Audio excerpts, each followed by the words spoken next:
Forward for over 2 decades, I have studied the inner workings of organizations.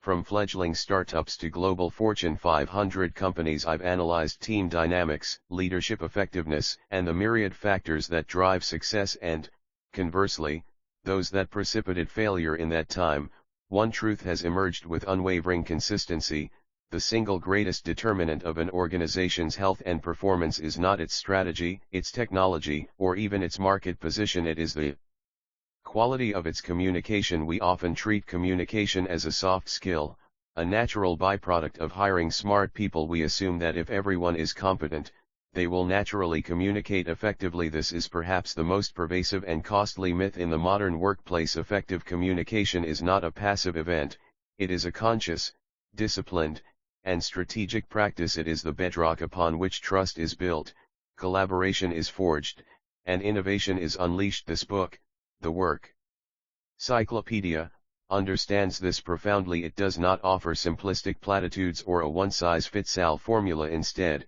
it provides what every modern professional and leader truly needs: a comprehensive, practical, and accessible guide to the vast and complex ecosystem of workplace communication. It breaks down the science behind how we connect, the art of choosing our words and channels, and the critical application of these skills in real-world scenarios. From delivering difficult feedback to leading a hybrid team meeting, the authors have meticulously compiled a resource that is both a learning tool and a lifelong reference. Whether you are a new manager looking to inspire your team, a seasoned executive navigating a merger, or an individual contributor aiming to make your voice heard, you will find invaluable wisdom within these pages. Approach this book not as a manual to be read once, but as a cyclopedia to be revisited, dog-eared, and placed within arm's reach. The lessons you integrate from it will do more than improve your productivity, they will transform your relationships, your culture, and your career. It is with great confidence that I commend this essential resource to you.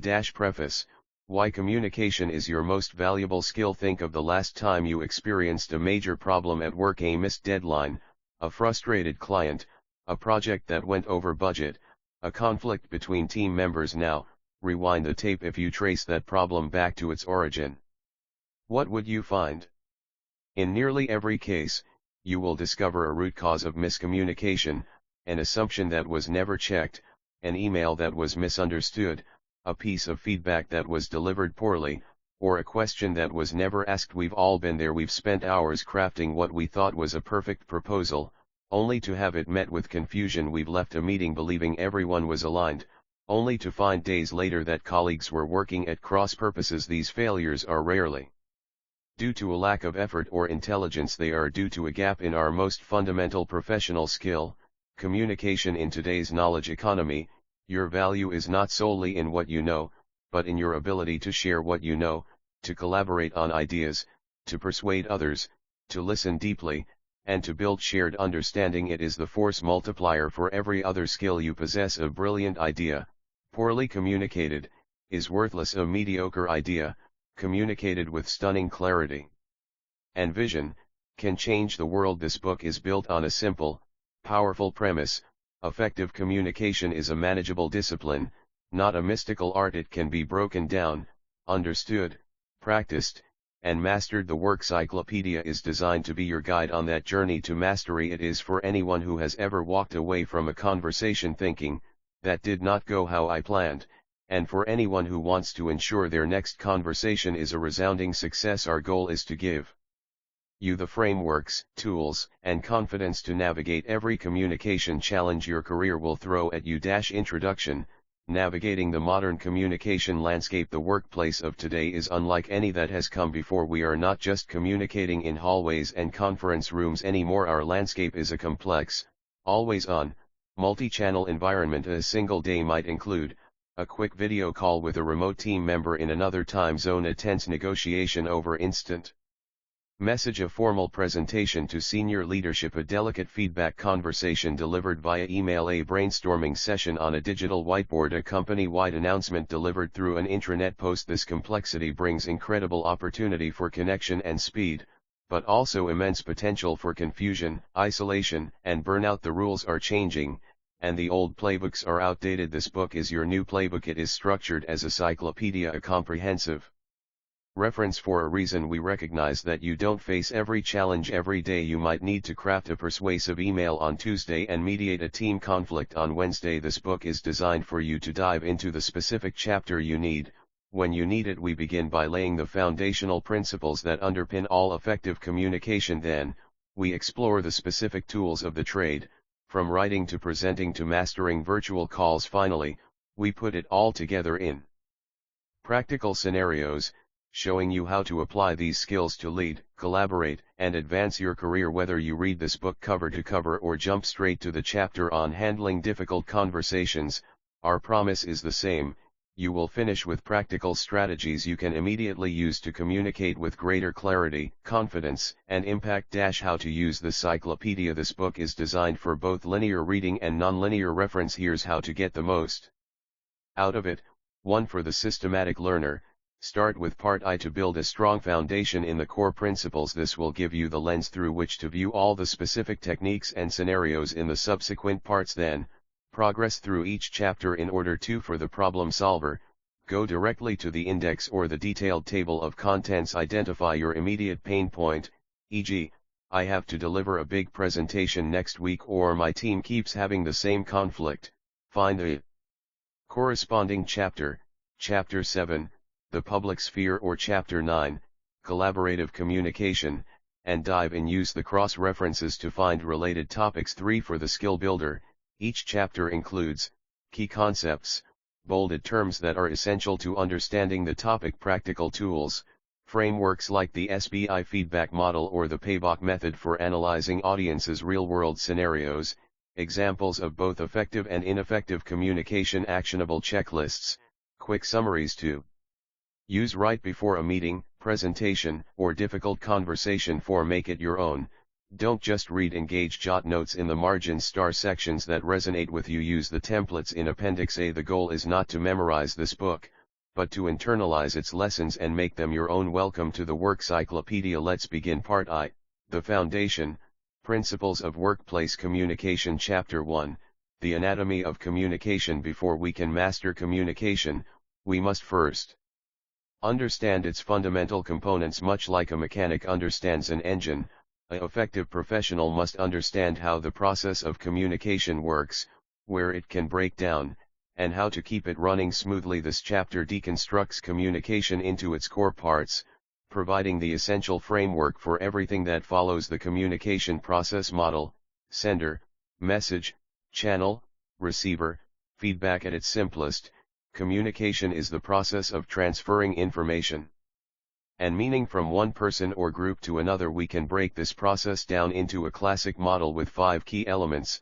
1. Sender, the individual who initiates the message. Their task is to encode their idea or thought into a message that others can understand. This involves choosing the right words, tone, and body language. 2. Message, the idea, information, or emotion being conveyed. This is the content of the communication itself. 3. Channel, the medium through which the message is delivered. Is it a face-to-face conversation, rich channel, an email, leaner channel, a phone call, a report, or a Slack message?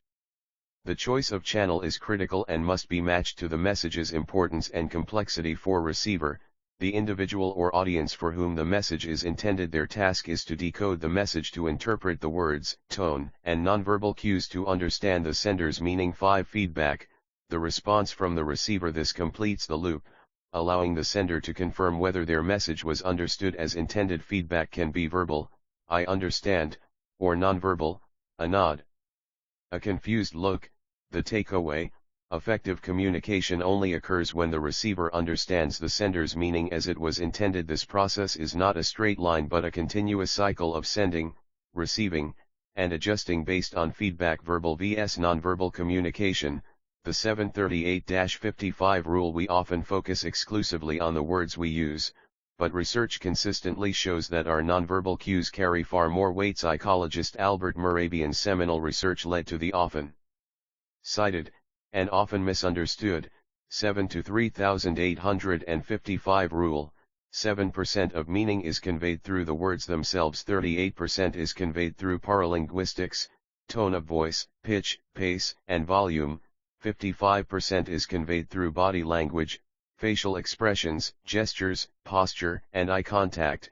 Important note, this rule applies primarily to the communication of feelings and attitudes, especially when verbal and nonverbal cues are inconsistent. If you say "I'm excited about this project" in a flat, monotone voice, while slouching, people will believe your tone and body language, not your words. The takeaway: your nonverbal communication must align with your verbal message. A confident stance and calm tone can reinforce a difficult message, while mismatched cues can create confusion and distrust. Mastery requires awareness of both what you say and how you say it. The role of context and culture. No communication happens in a vacuum. Every interaction is shaped by its context, the environment, the relationship between the people, the company culture, and the broader societal culture. Environmental context. A quick chat at the coffee machine is different from a formal performance review. The physical setting influences formality and content. Relational context. How you communicate with your manager is, or should be, different from how you communicate with a close colleague. The power dynamic and personal history matter. Organizational culture. Some cultures value direct, blunt feedback, while others prefer indirect, carefully softened suggestions. Understanding your company's norms is crucial. Societal culture. Cultural backgrounds dictate communication styles. High context vs low context communication. Concepts of time, expressions of agreement or disagreement, and nonverbal taboos. The takeaway: the same message, delivered the same way, can have dramatically different meanings in different contexts. The effective communicator is a situational analyst, constantly reading the context and adapting their approach accordingly. Barriers to effective communication: noise, assumptions, and bias. The path from sender to receiver is littered with obstacles known as noise. This isn't just auditory noise, it's anything that distorts or blocks the message. Physical noise, actual sounds, construction, phone notifications, bad connections, or distracting environments. Psychological noise, the internal biases, preconceptions, and emotional states of both the sender and receiver. Stress, anger, or excitement can drastically alter how a message is sent and received. Semantic noise, when words themselves are the barrier. This includes jargon, acronyms, or complex language the receiver doesn't understand. It also occurs when the same word means different things to different people, e.g., ASAP, good job, a few changes. Assumptions, the silent killer of clarity. Assuming your receiver has background knowledge they don't, assuming you know their intent, or assuming they understand your instructions without confirmation bias. Confirmation bias, hearing what we expect to hear. Affinity bias, favoring messages from people like us, and other cognitive shortcuts can filter and distort messages before we've even fully processed them. The takeaway: the first step to overcoming these barriers is to acknowledge they exist. Proactively seek to eliminate noise. Check your assumptions. Just to be clear, could you summarize the next steps, and be aware of how bias might be coloring your interpretation? Chapter 1. Key concept: communication is a complex process prone to breakdown. Mastery begins with intentionally crafting your message for your audience and channel, ensuring your verbal and nonverbal cues align, reading the context, and actively working to overcome barriers. Chapter 2. The pillars of professional communication. If Chapter 1 provided the blueprint for how communication works, this chapter provides the essential building materials. These 5 pillars are the non-negotiable, foundational skills that elevate communication from mere information transfer to powerful, professional influence. They are the habits, when practiced diligently, that will define your effectiveness and your professional brand. Clarity and conciseness, eliminating jargon in the professional world. Time is the most scarce resource. Clarity and conciseness are acts of respect that conserve cognitive energy for your audience. Clarity means your message is easily understood. It is achieved by using simple language. Choose short, common words over long, complex ones. Use instead of utilize, help instead of facilitate. Structuring your logic, present ideas in a logical order. Use signposts like firstly, the primary challenge is, or therefore, my recommendation is. Providing context, answer the so what before it's asked. Explain why the message matters to your audience. Conciseness means expressing your message in the fewest words necessary without sacrificing clarity. It is achieved by eliminating jargon and acronyms, Unless you are certain everyone in your audience shares the same specific vocabulary, spell it out. What is obvious to you may be alienating to others. Removing redundancies, phrases like advance planning, end result, or circle back are often unnecessary filler. Being direct, start with the main point, the bottom line up front. Or bluff method, especially in writing. Don't bury your key message in the fifth paragraph. The takeaway. Your goal is not to sound smart, it is to be understood. Precision and simplicity are the hallmarks of a confident communicator. Active listening, the art of hearing what isn't said. Hearing is passive, listening is active. Active listening is the deliberate practice of fully concentrating, understanding, responding, and then remembering what is being said. It is the most powerful tool for building trust and uncovering true meaning. Key techniques include giving full attention, put away devices, make eye contact, and avoid formulating your response while the other person is talking. Withholding judgment, listen to understand, not to rebut. Let the speaker finish their thought. Reflecting and paraphrasing, so, if I'm understanding correctly, your main concern is this confirms understanding and shows you are engaged. Asking open-ended questions, can you tell me more about that, or how did that situation come about? Noticing nonverbal cues, is their body language consistent with their words? A sigh, averted eyes, or crossed arms can signal a deeper issue. The takeaway, you cannot craft an effective response if you do not first fully understand the problem. Active listening is the engine of true dialogue and problem-solving. Confidence and assertiveness, not aggressiveness, these two concepts are often conflated but are critically different. Confidence is the belief in your own value and capabilities. It is manifested through a firm tone, good posture, and clear, direct language. Assertiveness is the ability to express your thoughts, feelings, and needs openly, honestly, and respectfully while also respecting the rights of others. Aggressiveness, by contrast, is asserting your needs at the expense of others. It is characterized by blame, accusation, and intimidation. How to be assertive: use I statements. I feel frustrated when deadlines are missed because it impacts my workflow, instead of you never meet your deadlines. Be specific and fact-based. The data shows a 10% decline instead of things are going badly. State your needs clearly. I need the report by 3 p.m. tomorrow to meet the client deadline. Acknowledge the other perspective. I understand you're also under a lot of pressure, but the takeaway, assertiveness is the balanced middle ground between passive avoidance and aggressive domination. It builds respect without breeding resentment. Empathy and emotional intelligence, EQ. In dialogue, empathy is the ability to understand and share the feelings of another. Emotional intelligence, EQ, is the broader capacity to recognize, understand, and manage our own emotions and those of others in communication.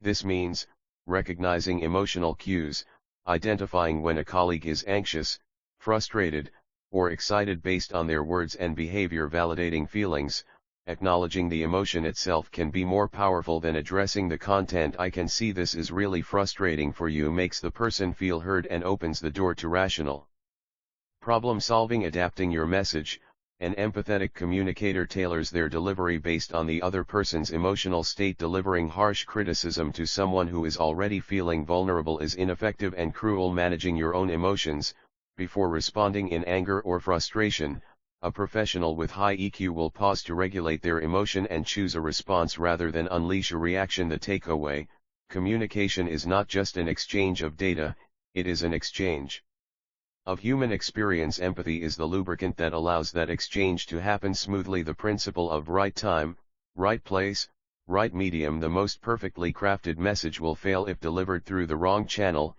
at the wrong time, or in the wrong setting. This principle is your strategic filter for every communication. Right time, is now the best moment? Consider the person's workload, stress level, and time zone. Don't deliver bad news right before the weekend or ask for a complex favor minutes before a big meeting. Right place, is this a public or private matter? Praise publicly, provide constructive criticism privately. A difficult conversation should almost always happen in a neutral, private space, or a private video call. Right medium, match the channel to the message's complexity and emotional weight. Complex/high stakes, use a rich channel like face-to-face or video call, e.g., project kickoffs, sensitive feedback, negotiating.